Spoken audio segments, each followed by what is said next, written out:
Nancy Pelosi looked like she was panicking a bit during that interview with Jake Tapper when she was asked about insider trading. Now, we know that there's been a lot of speculation for some time about how someone on 200 grand a year is worth hundreds of millions of dollars, and her husband is just very good on the stock market.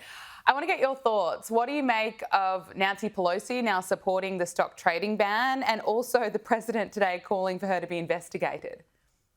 Yeah, the stock trading ban is interesting because Nancy Pelosi is one of the reasons that the original Stock Act of 2012 ended up getting passed. Now, that was bipartisan at the time. There were Republicans and Democrats, but Pelosi was the most prominent Democrat. Peter Schweizer's reporting at the time had revealed just how much trading her husband was doing and how obviously it conflicted with her business in the US Congress. But the Stock Act is not something, I mean, one of the reasons this is still such an issue for so many people is that the Stock Act is not, it doesn't have a lot of teeth.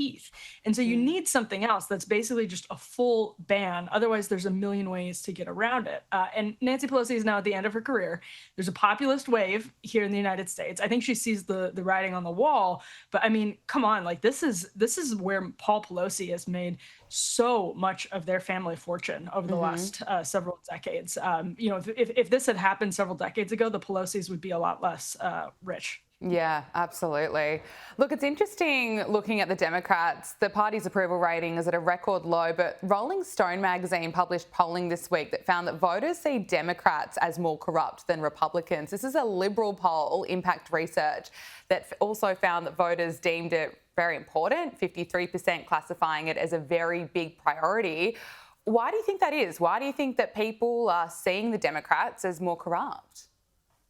Here in Washington, DC, that survey, if you mentioned it at an event or a pub, people would absolutely have their jaws on the floor because Washington doesn't realize this is how the country sees the Democratic Party. They think that Trump has been such a political gift with all of the baggage that comes with this guy being a businessman who's had deals in Russia and the Middle East and all of that.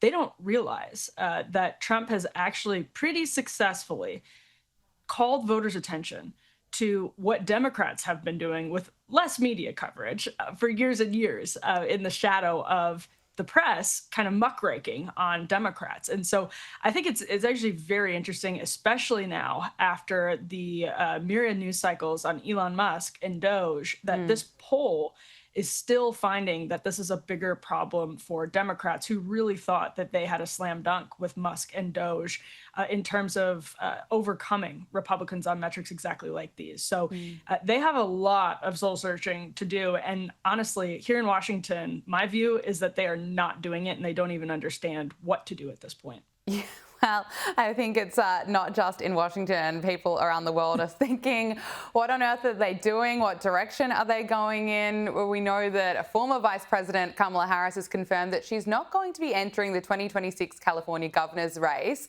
ending months of speculation about a return to politics. But in her statement, she said she reflected deeply and decided not to seek elected office for now. The key words there. She wrote, "For now, my leadership and public service will not be in elected office. I look forward to getting back out and listening to the American people, helping elect Democrats across the nation who will fight fearlessly, and sharing more details in the months ahead about my own plans." Now, Emily, this certainly opens the door for another run for president in 2028. How likely is it that we'll see that? Yeah, I mean, I think right now this indicates how serious she is about that. And it's obviously a good decision for Kamala Harris to stay out of the limelight for as long as is humanly possible because she's such a toxic brand right now for Democrats. She's someone who just reminds them of the Biden cover-up, and average voters actually still really care about that. You hear Democrats in Congress like Marie Gluesenkamp-Perez talking about how her own constituents still talk about this and still care about the Biden cover-up, and Kamala Harris is a big walking reminder of that every single day. So it makes sense for her to stay out of any urgent, imminent race. But I think partially the other reason is that she can start rebuilding for a political future, talking to donors, seeing what her lane would potentially look like in 2028, instead of thrusting herself back into campaign life and governing decisions where you can't really sit back and let the pieces fall. You have to be an active part of putting them where you want them to be on the board.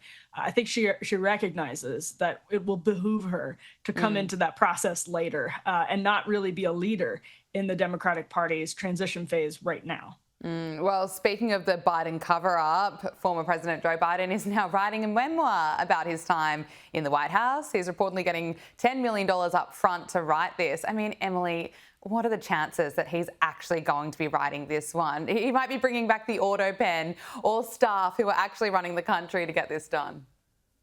Well, memoir is, of course, a derivative of the word remember. And I have a very hard time.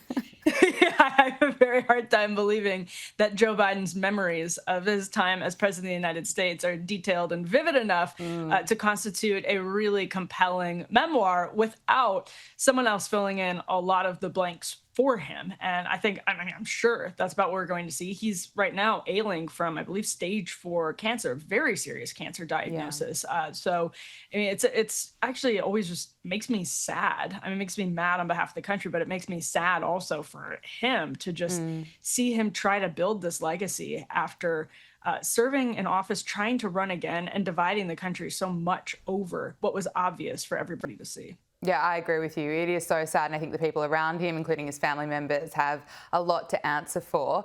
I want to ask you about an incident that took place in the United States this week. There was a horrific attack in Cincinnati where vision went viral of thugs attacking 2 people just in the streets. You know, a vision that was horrific. We decided not to play it. Now, Cincinnati Chief of Police, she held a press conference where she unleashed on the media and those posting on social media about it. Take a listen. Social media and journalism and the role it plays in this incident. And yes, guys, that's you. That is you. Social media, the post that we've seen, does not depict the entire incident. That is one version of what occurred. At times, social media and mainstream media and their commentaries are a misrepresentation of the circumstances surrounding any given event. What that does, that causes us some difficulties in thoroughly investigating the activity. Emily, I just find this bizarre that the blame is for this attack in a way is getting put on the people who filmed it and shared it on social media. It's also wild that she's blaming the media there because I noticed that there was really a lack of coverage when it came to this event. It took the mainstream media quite a long time to actually cover this. Right. And she seemed to be lashing out particularly at social media sleuths because the video first caught the attention of the country when it went viral on X and on social media accounts. And what she's not saying there is exactly what those online sleuths have gotten wrong, or what the media, which you're right, is barely covering this story, what they got wrong. And so the self-righteousness and the pompousness that you can hear in her voice, I mean, it's understandable that somebody in law enforcement gets frustrated by reactions on social media that make a case that much harder, but it's part of her job. To not even have a actual serious piece of criticism against those social media sleuths was incredibly counterproductive. And frankly, it was infuriating to the perspective of somebody who wanted answers. Yeah, absolutely. Completely agree with you. Finally, Katy Perry has been spotted back from space out on a dinner date with Canada's former Prime Minister Justin Trudeau. TMZ has released photos of the American singer grabbing dinner with him in Montreal. Look, neither of them are very popular. What's the reaction to this been? I think she's still in space. She's still up there enjoying it on her dream date with Justin Trudeau. Well, yeah, I mean, listen, they both are sort of recently separated, divorced. It's incredibly strange, but not surprising, because I think they're both people who enjoy the limelight, that they would be finding solace in other celebrities. So I'm excited to see where this goes. I bet it's going somewhere. They stopped at the park apparently before this date, so it seems like it might have some legs. And Justin Trudeau, I mean, he's got more time on his hands now, so he certainly could give her some attention. Emily Jashinsky, host of After Party with Emily Jashinsky, thank you so much for joining us on Power Hour. Great to speak to you again. Thank you. Appreciate it.